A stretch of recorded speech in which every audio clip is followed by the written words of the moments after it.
Trong điệp xu bụng mày bông ôn từng ọt nia ngày nay nhằm trong chạy làm lệ vì bông ôn lục dây lục ta bụng mày bông ôn từng ọt nia từng ọt đại miền chia hiệp ọt miền thạ vị ca đầm bay tàu chia ba anh đi con tay ca chạy làm lệ cái chia chầm này đăng đại nhầm miền tịch túiคือជាចំណេះដឹងតាក់ទងនឹងសុខភាពអញ្ចឹងចំពោះបងប្អូនដែលមានសុខភាពមិនល្អឈឺច្រើន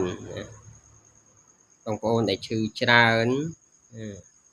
ហើយជាបងប្អូនដែលមានបញ្ហាសុខភាពហើយអត់មានថវិកាដើម្បីព្យាបាលអញ្ចឹងខ្ញុំចង់ចែកអំលែកអំពីធ្វើយ៉ាងម៉េចដើម្បីឲ្យសុខភាពយើងល្អណាធ្វើយ៉ាងម៉េចដើម្បីឲ្យជំងឺផ្សេងវាចេញឲ្យឆ្ងាយណាមនុស្សយើងម្នាក់គ្មានអ្នកណាចង់ឈឺទេមែនទេទោះរូទទួលទានមានបានយ៉ាងណាក៏ដោយណាទៅលុយបានច្រើនប៉ុណ្ណាក៏ដោយប៉ុន្តែបើសុខភាពមិនល្អក៏ពិបាកដែរហើយគឺបើសិនជាយើងមានសុខភាពល្អហើយរឿងសក្តីសុខសុភមង្គលក៏មានតែតាមនឹងណាអញ្ចឹងកុំឲ្យវែងឆ្ងាយខ្ញុំចង់ណែនាំអំពីធ្វើយ៉ាងម៉េចដើម្បីឲ្យសុខភាពល្អអញ្ចឹងយើងរៀនបដូររបបអាហារណាជាដំបូងយើងរៀនបដូររបបអាហារយើងបដូរយ៉ាងម៉េចយើងធ្លាប់តែហូបរបស់ណាដែលឆ្ងាញ់តែរាងកាយវាអត់មានសារជាតិចិញ្ចឹមជាពិសេសគឺជារបស់កែច្នៃផ្សេងណា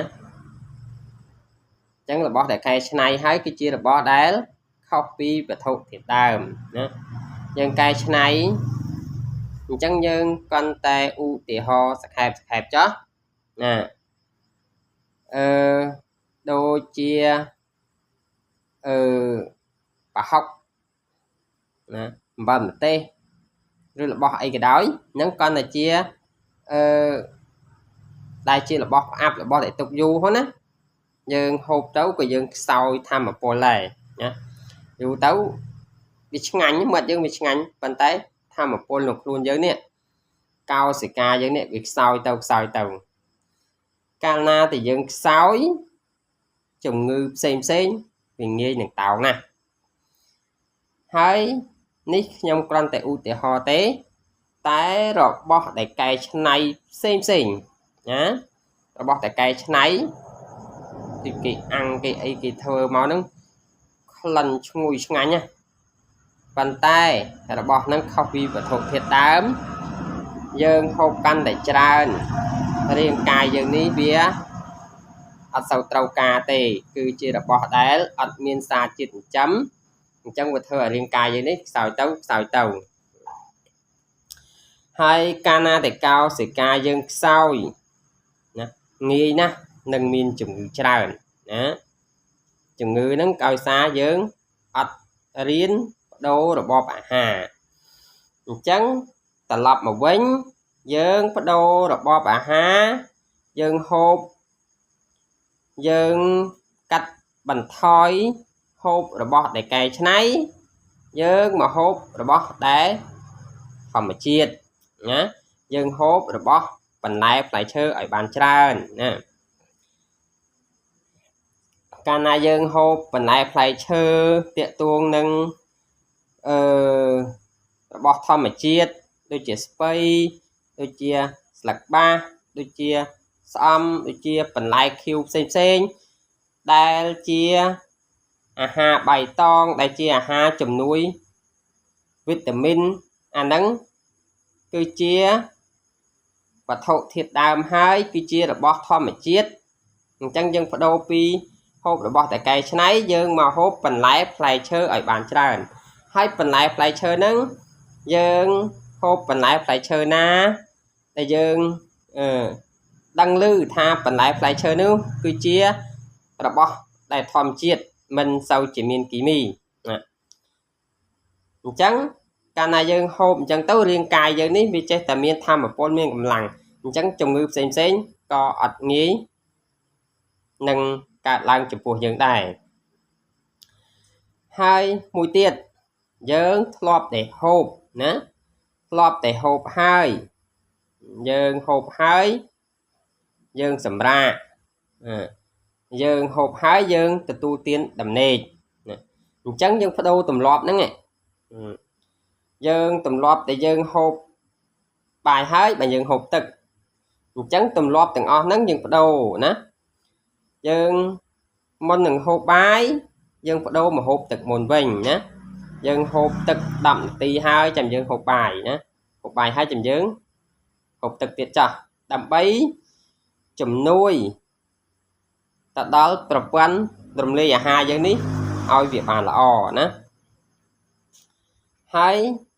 យើងហូបហើយណាយើងទទួលទានហើយឧទាហរណ៍ណាយើងទទួលទានបាយ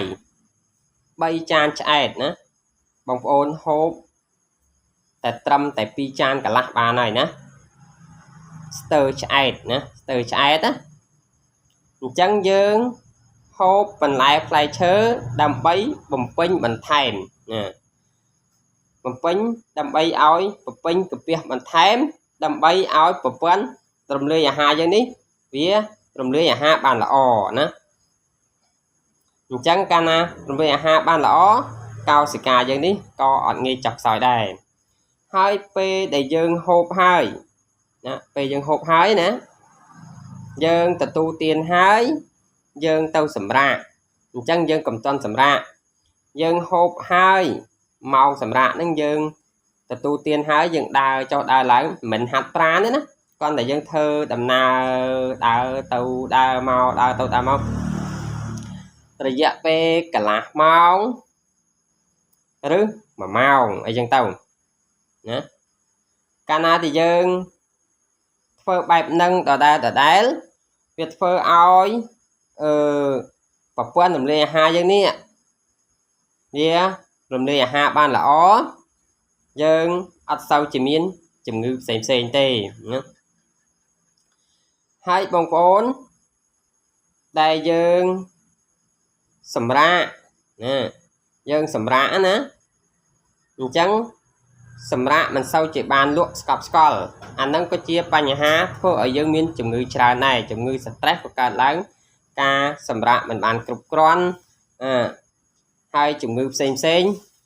ឈឺក្បាលវិលមុខល្ងឹតមុខអីហ្នឹងក៏កើតពីការទទួលទានដំណេកអត់បានគ្រប់គ្រាន់ដែរអញ្ចឹងដើម្បីឲ្យទទួលទានដំណេកឲ្យបានគ្រប់គ្រាន់ដើម្បីឲ្យបានសុខភាពល្អយើងត្រូវតែកាត់បន្ថយណាទោះការងារធំប៉ុណ្ណាក៏ដោយការងារចាំបាច់ប៉ុណ្ណាក៏ដោយបើសិនជាយើងទទួលទានអត់បានគ្រប់គ្រាន់